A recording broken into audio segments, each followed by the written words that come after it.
Welcome to the Homestead Fund's second quarter 2022 market review. Although it's a very nice picture of a bear, the bears rule the day for the first half of 2022. And we'll hear from our two senior portfolio managers, Jim and Mauricio, about not only how the markets behaved in the first half of the year, also the funds, and most importantly, what we see ahead. My name is Mark Santoro, and it's a pleasure to welcome you on our webcast today. I'll be your moderator. As I mentioned, with me today is Mauricio, head of fixed income, and Jim, who's the head of equities, and also senior portfolio managers in both their respected asset classes. What's our agenda today? We're going to discuss, as I mentioned, the macroeconomic conditions and factors within the first half of the year. We'll look at our fund's performance not only on an absolute but also on a relative basis. We'll dive into the drivers of return for each of those portfolios. And last but certainly not least, what do we see going forward and how have we positioned the funds for the latter half of this year going into 2023? Without further ado, let's talk about the market review and outlook. And I'm going to turn it over to Jim Polk, senior portfolio manager on the equity side, to unfortunately talk about how bears have ruled the day. Take it away, Jim. All right. Thanks, Mark. I extend my welcome to this webinar. It was a rough quarter, obviously, for both stocks and bonds. Stocks actually touching bear market territory. Really, the biggest theme throughout the quarter was inflation and what was happening with the different inputs that were going in. Obviously, we've got supply chain issues. We have the Ukraine-Russian war, and you also had some pent-up demand that was adding to the demand side of it. So inflation has been significantly higher than I think we would have expected a year ago, and it's now come down to the Fed. And we saw the Fed raise rates twice, 75 basis points each time. And the concern is that they're going to raise rates too much and that they're going to put us into a hard landing or a difficult recession. And there's lots of noise and lots of sentiment on both sides of it. But that's really what was happening in the second quarter, was a lot of concerns that data points that we were getting, economic data points that we were getting, were showing a good economy with relatively strong demand, but supply chains that were not able to accommodate it, and commodity prices that were continuing to go up, although towards the end, and we can talk about that later, were coming down. And so you had a real inflationary environment and how the Fed is going to handle it. On the positive side, if there was one to talk about, is that you have seen multiples on the equity side come down, and the market started around 22 times at the beginning of the year, and by the end of the quarter, it was roughly 16 times earnings. Again, we could talk about whether the earnings are right or not, but you've seen a lot of multiple compression in the market. And with that, I'll turn it over to Mauricio. Thank you, Jim. On the fixed income side, same story as the first quarter. Difficult market in terms of the adjustments for interest rates rising during the quarter. We saw the yield curve at the end of our Q1 into the beginning of our second quarter invert when we're looking at the 2-year and 10-year. That steepened a little bit at some point during the second quarter, and then it flattened, inverted again. For the reasons that you just mentioned. The Fed did raise interest rates by 75 basis points this week. Certainly, some of the economic data that's coming in is softening. When you look at housing, for instance, we saw new home sales that are softening. The employment picture still remains robust. We still have unemployment at 3.6% or so. And the Fed is now taking it one data point at a time as they shape up monetary policy in the future. Chairman Powell this week indicated that the Fed has now gotten to what they call a neutral position, but it is to be determined how much leeway we can make into bringing inflation down. If we head now into the review for the quarter, the short-term bond fund underperformed the market by 53 basis points. Unfortunately, spread widening, the risk-off environment that we saw detracted from performance. On the positive side, we did benefit from the inversion, from the flattening of the yield curve. We had anticipated a Fed that would be on the more aggressive side and therefore putting more pressure on the 2-year part of the curve. When you look at the following slide, during the quarter, we made some adjustments to portfolio duration, basically adding to duration in the portfolios, mostly in the form of adding to our treasury holdings. Some of these rates that we saw in the quarter to us were very compelling, somewhere in the 3% to 3.25% for the 2-year, the 3-year, and even the 5-year treasury yield. We saw this as a good opportunity to close that gap and continue to play a little bit of a defense from that side. The intermediate bond fund, similar story versus the short-term bond. These two accounts, they are run in a similar fashion and strategy, underperforming during the quarter by 33 basis points. The story is the same. Credit, investment grade spreads widened during the period. Basically, they went from 116 basis points to 155 basis points.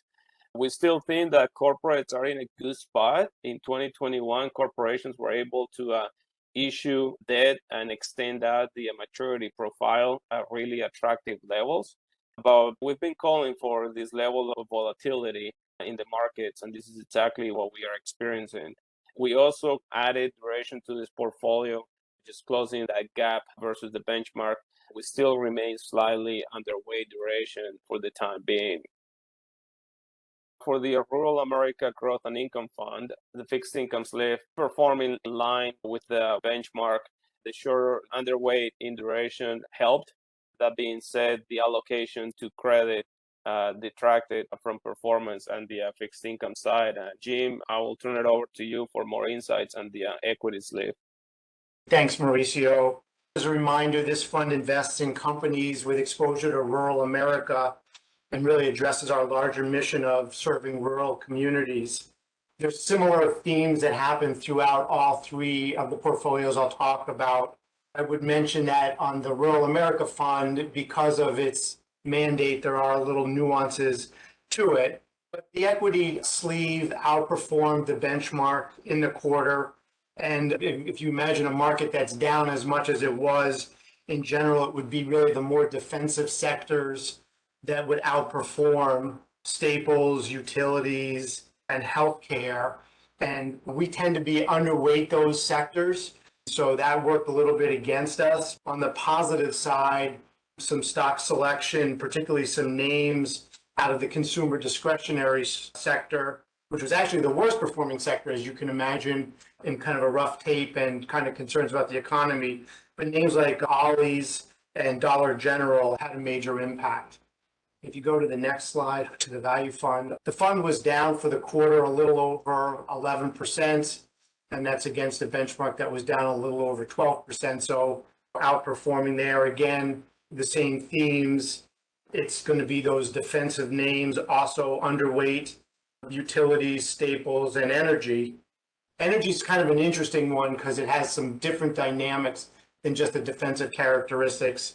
There's obviously a supply constraint that's going on now, and that's been going on for a while, and that's really driven a lot of performance in the energy sector. Unfortunately, we tend to be underweight utilities, staples, and energy, but we are overweight healthcare, which was also a pretty good performing sector. It has defensive characteristics. Big pharma, which has good dividend yields, cheap valuation, kind of the safety trade did well as some managed care organizations. I would just say if you look at the portfolio metrics, these portfolio snapshot, this really gets to kind of what we're trying to achieve in the portfolio. Basically, benchmark-like earnings with higher valuation, with better companies, faster growth. We haven't really changed that strategy over time. Very consistent in that strategy. If you go to the small company, you do see, again, a down market. Small cap's going to be higher volatility, so down, benchmark down a little bit over 17%. The fund outperforming by almost 300 basis points in the quarter. Same things, underweight staples and utilities, which were the best performing sectors in the market. Small cap tends to benefit more from stock selection, and that was the case again this quarter for us. We had a industrial name Mantech that was purchased. That helped a lot in a down quarter. Anytime you have a stock that gets taken out, that's a positive. We tend to stay away from the high flyers. We own more reasonably priced technology names, and some of the high flyers in that sector were down anywhere from 60 to 80%. If you look at what the benchmark did, that's significant underperformance, and we tend to not be there. Bring it up on the equity side. All three equity portfolios outperformed their benchmarks in a down tape. The defensive sectors, again, staples, utilities were the best performing, which were underweight, but we tended to make it up in sectors that we lean into a lot more. In the Rural America Fund, it was consumer discretionary. In the Value Fund, it was tech and healthcare. And in the Small Company Fund, it was tech and industrials. And so with that, I'll turn it back to Mark. Thanks, Jim. Thanks, Mauricio. Certainly a first half of the year that we hadn't seen in quite some time when it comes to both asset classes being underwater. Having said that, when you look at asset classes in general, the first half of 2022, hardly any place to hide as an investor. But as long-term investors, when there's volatility in the market, there's also opportunity in the market. Although we talk about how we performed and how the markets were in the first half of the year, equally important, probably more so, given all the forces that are against the market from a volatility standpoint: inflation, labor costs, supply chain issues, war, the Ukraine, still battling with pandemic issues and lockdowns in China. What do we see going ahead as an investment firm? To tee it up for Jim and for Mauricio, the U.S. economy is a consumer-driven economy. Over 70% of our economy is driven by the American consumer. And consumer sentiment is at an all-time low, as you can see from the slide. Having said that, although consumer sentiment is at all-time lows, we also see the American consumers still spending. Now, their spending has shifted over the course of this year due to inflation, meaning in coming out of the pandemic in 21, we saw robust spending on major purchases, appliances, furniture, autos, as opposed to this year. Now that with rising costs, you're seeing the consumer continue to spend, but more on staples like food, groceries. Certainly energy prices have increased. The U.S. economy is experiencing low consumer sentiment, but the consumer is still pumping money throughout the system. So what do we see going forward for the remainder of 22? I'm going to ask Jim and Mauricio to comment. Who wants to go first out of the two of you? I can take it, Mark. This is Mauricio again. To your point, Mark, we expect volatility to remain elevated. In fact, this week on Wednesday, July 27th, during the Fed announcement, the Fed basically removed the forward guidance for the path of monetary policy. That means that we are taking it one data point at a time. So we'll continue to see volatility as market participants reassess the outlook. The next Fed meeting is, I believe, the third week of September. And so right now, the market is going to be repricing what is next for the next potential rate hike. Are we doing 25 basis points? Are we doing 50 basis points? Are we doing 75 basis points? It seems like we're going to be dancing around this question for the next few weeks. We do expect inflation to peak around these levels, and we expect the normalization to be slow and gradual over the long term. We are keeping a close eye on commodities. We still have oil lingering around the $100 mark. That's something to watch. The consumer still continues to spend. We saw it this morning with the release of PCE. Personal income came higher than expected, and personal spending was also higher than the market expected. We're watching all these signals as it shapes up the rest of 2022. with volatility comes opportunity, and that's the way that we are positioned right now, looking to capture the opportunities that we see ahead in the future. Let me turn it over to Jim for some thoughts on the equity market. Thanks, Mauricio. Just a couple of thoughts from the equity side. Mauricio, to your point about the Fed removing forward guidance is a good thing, but I think you're going to see a lot of noise in the market as people try to figure out whether or not the Fed's going to stick the landing. And I think that's been going on a lot. It's created a lot of the volatility.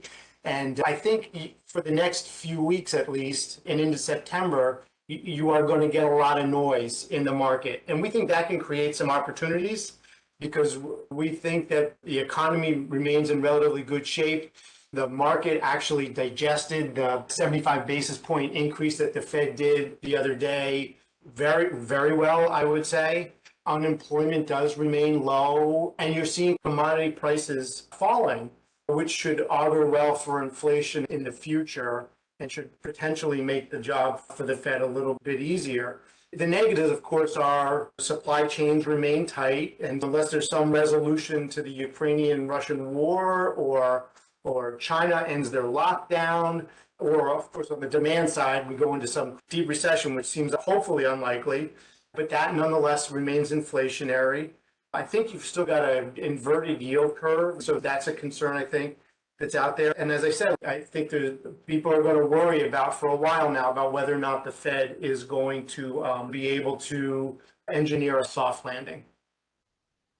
Well, thank you, Mauricio. Thank you, Jim. My final thought is not to play Monday morning quarterback because we all don't have crystal balls, and nor does the Fed, that the Fed might have been a little slow with their quantitative easing and their bond buyback program, maybe a quarter too late. They also might have been a little slow in tightening and rising rates. Having said that, they have been aggressive, as Mauricio and Jim pointed out. If they don't stick the landing, maybe they raise one quarter too much in the first quarter of 23, or they're too aggressive. They now have a toolkit of interest rates to start to ease going into 23. So we will see, and we will certainly keep our investors informed. If you'd like more information, please email or give us a call. That's my email. That's my phone number. We always like to hear from our shareholders, our investors. We appreciate your business. We appreciate your trust in Homestead Advisors, and we hope everyone has a great end to the summer, and we'll talk again in the fall. But don't hesitate to contact us. We're here to help. Thank you.